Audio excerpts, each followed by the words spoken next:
महाराष्ट्र के बीड़ जिले में गोवराई तहसील के नंदगांव में ग्राम पंचायत के सिपाही जालिंदर सुरवसे पर जानलेवा हमला करने की घटना सामने आई है। जालिंदर सुरवसे पर गांव के 8 से 10 लोगों ने लाठी, लकड़ी के डंडे और लोहे की रॉड से बेरहमी से हमला किया।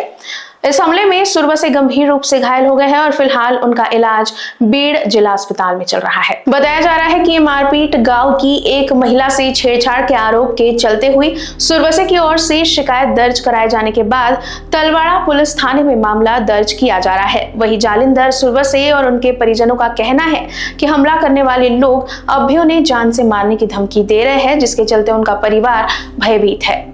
मी ते शेतामध्ये गेलो होतो ते फोटो काढायला सोलरचा.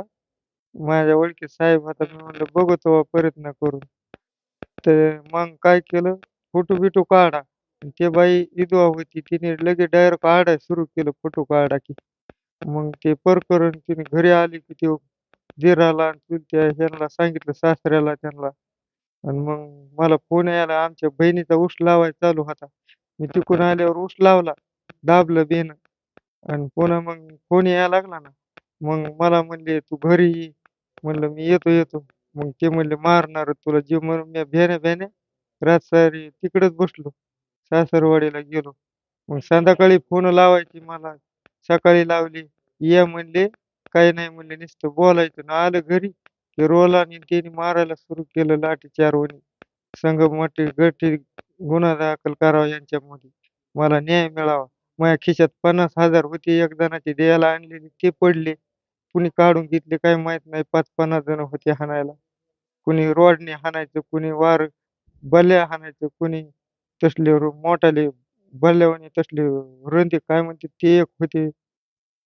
5-50 जण होते. कुणीच नव्हतं तिथं मला सहारा द्यायला. मी कसा वाचलो देवाच्या भरोश्यावर माहिती. आणि पुन्हा मग गाडी तिथंच आहे. माझी चावी पडली. हाणताना असे टंगडे हात बांधायचे हात बांधून, पाय बांधून हाणले. खालून हाणलंय ढोपराला, पाय हात बांधून. पुन्हा म्हणले, जातीवादी कोळी आदिवासी. म्हणले ह्याचं घर ठेवायचं नाही, मोडून टाकायचं, गावात येऊन द्यायचं नाही. अजून आला तर म्हणते जीव मारायचा. म्हणते मला न्याय पाहिजे. त्याच्यावर काय करू मी? मी माझा ह्यांचा आवाज आढळलेला म्हणून मी माझ्या घरातून पळत आले इकडं. म्हणलं काय झालंय बघावं तर. हे माझ्या भावाला असे सगळे मारित होते, गडी माणसं सगळे. कुणी काठीने मारते, कुणी रॉडने मारते. म्हणून मी म्हणलं सोडवा. मग मी कसं बसं बाजूला केलं आणि त्याला म्हणले आम्ही म्हणलं पोलीस स्टेशनला नेते. आणि पोलीस स्टेशनला नेते म्हणजे त्यांनी पिकअप बोलिवलं. सगळे त्यांचे माणसं बया घेऊन ह्याला पिकअप मध्ये टाकलं. म्हणलं मला येऊ दे त्याच्यासोबत, मी त्याचं रक्त हे पुसते म्हणलं. मला त्यांनी कुणीच येऊन दिलं नाही. मला म्हणले अजिबात यायचं नाही, आम्ही काय करतो तर करणार तर. आमचे लेवरवर हात गेलेले आहेत, आमचं कुणी मालक नाही म्हणले. आम्ही एसपीला सांगत होतो, आम्ही असं करतो, आम्ही तसं करतो. मला असं बोलायला लागली. मग मी यांच्या मागं दुसरी गाडी घेऊन यांच्या मागं गेले. म्हणलं याला काय करते काय नाही बघावं. आणि तिथं गेले पोलीस स्टेशन मध्ये तरवाड्यात.